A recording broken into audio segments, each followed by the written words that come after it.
विक्रमादित्य के सिंहासन की 28वीं पुतली का नाम वैदेही था और उसने अपनी कथा इस प्रकार कही।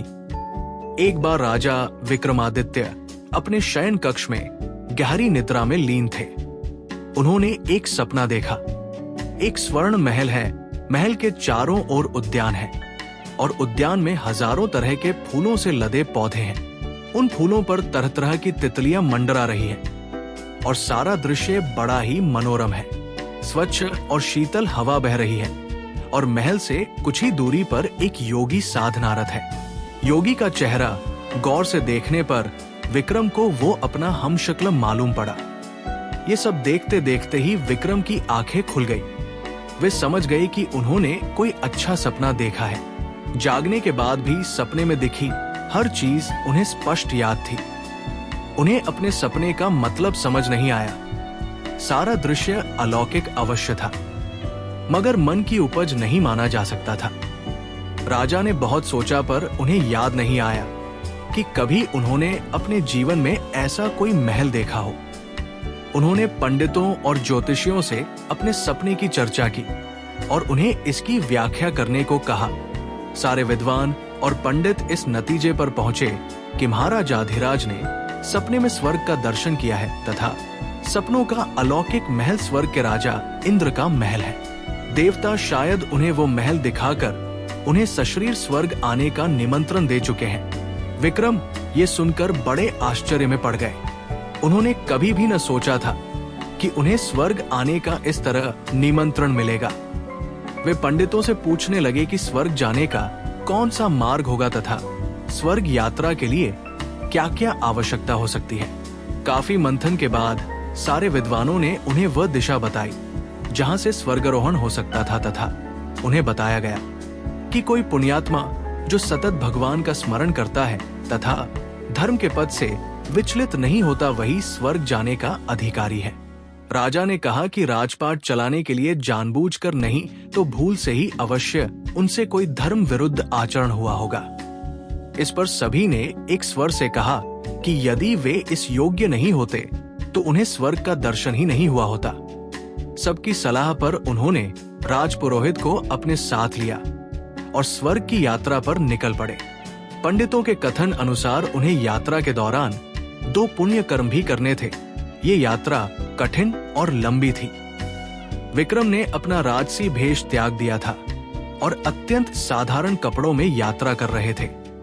रास्ते में एक नगर में रात में विश्राम के लिए रुक गए थे। वहां उन्हें एक बूढ़ी औरत रोती हुई मिली।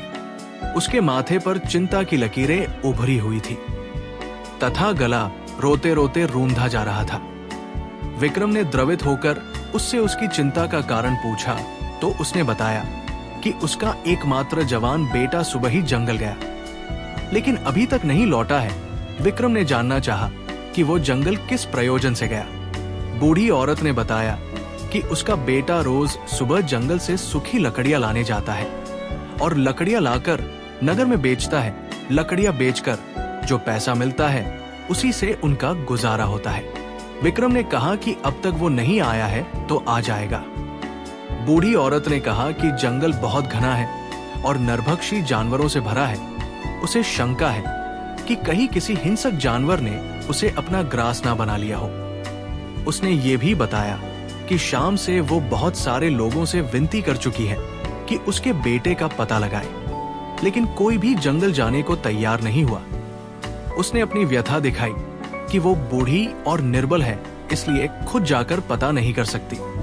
विक्रम ने उसे आश्वासन दिया कि वो जाकर उसे ढूंढेंगे। उन्होंने विश्राम का विचार त्याग दिया और जंगल की ओर चल पड़े। थोड़ी देर बाद उन्होंने जंगल में प्रवेश किया तो देखा कि जंगल सचमुच बहुत घना है। वो चौकन्ने होकर थोड़ी दूर आए तो उन्होंने देखा कि एक नौजवान कुल्हाड़ी लेकर पेड़ पर दुबका बैठा है और नीचे एक शेर घात लगाए बैठा है। विक्रम ने कोई उपाय ढूंढकर शेर को वहां से भगा दिया और उस युवक को लेकर नगर लौट आए। बुढ़िया ने बेटे को देखकर विलाप करना छोड़ दिया और विक्रम को ढेरों आशीर्वाद दिए। इस तरह बुढ़िया को चिंता मुक्त करके उन्होंने एक पुण्य का काम किया। रात भर विश्राम करने के बाद उन्होंने सुबह फिर से अपनी यात्रा शुरू कर दी। चलते चलते वे समुद्र तट पर आए तो उन्होंने एक स्त्री को रोते हुए देखा।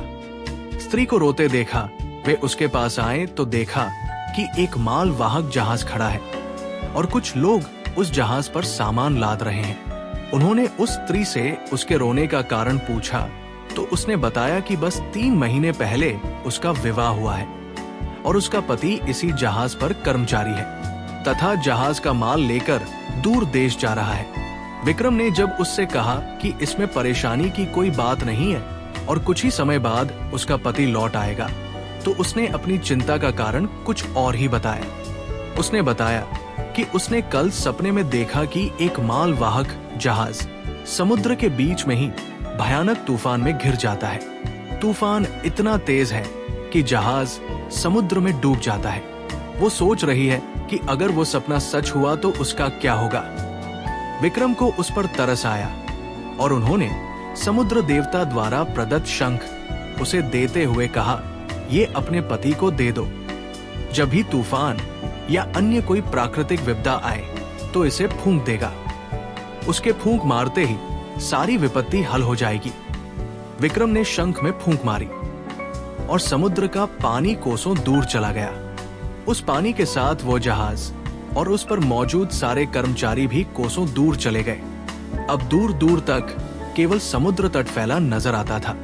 वो स्त्री और कुछ अन्य लोग जो वहां थे हैरान रह गए। जब विक्रम ने दोबारा शंख फूंका तो समुद्र का पानी फिर से वहां हिलोरे मारने लगा। समुद्र के पानी के साथ वो जहाज भी कर्मचारी सहित वापस आ गया। युवती ने विक्रम से वो शंख लेकर अपनी कृतज्ञता जाहिर की। विक्रम उस स्त्री को शंख देकर अपनी यात्रा पर निकल पड़े। कुछ दूर चलने के बाद उन्हें एक स्थान पर रुकना पड़ा। आकाश में काली घटाएं छा गई थी, बिजलियां चमकने लगी थी। उन बिजलियों की चमक के बीच विक्रम को एक सफेद घोड़ा जमीन पर उतरता हुआ दिखाई दिया।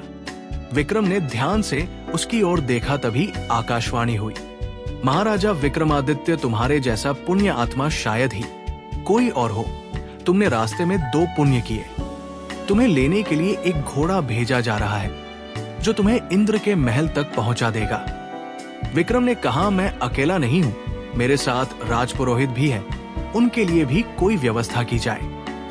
इतना सुनना था कि राजपुरोहित ने कहा कि महाराज मुझे क्षमा करें, मैं सशरीर स्वर्ग जाने से डरता हूं। जो घोड़ा उनके पास उतरा वो सवारी करने के लिए हर तरह से सज्जित था। राजपुरोहित से विदा लेकर विक्रम उस पर बैठ गए। एड़ लगाते ही घोड़ा तेजी भागा और घने जंगल में पहुंच गया। जंगल में पहुंचकर उसने धरती छोड़ दी और हवा में दौड़ने लगा। ये घुड़सवारी अप्राकृतिक थी, इसलिए कठिन भी थी, मगर विक्रम पूरी दृढ़ता से उस पर बैठे रहे।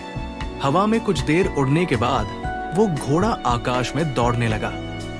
दौड़ते दौड़ते वो इंद्रपुरी आया। इंद्रपुरी पहुंचते ही विक्रम को वही सपनों वाला सोने का महल दिखाई पड़ा जैसा उन्होंने सपने में देखा था। सब कुछ ठीक वैसा ही था। चलते चलते वे इंद्रसभा पहुंचे। अप्सराएं नृत्य कर रही थी। इंद्रदेव अपने सिंहासन पर विराजमान थे। विक्रम को देखकर इंद्र खुद उनकी अगवानी करने आ गए और उन्हें अपने आसन पर बैठने को कहा।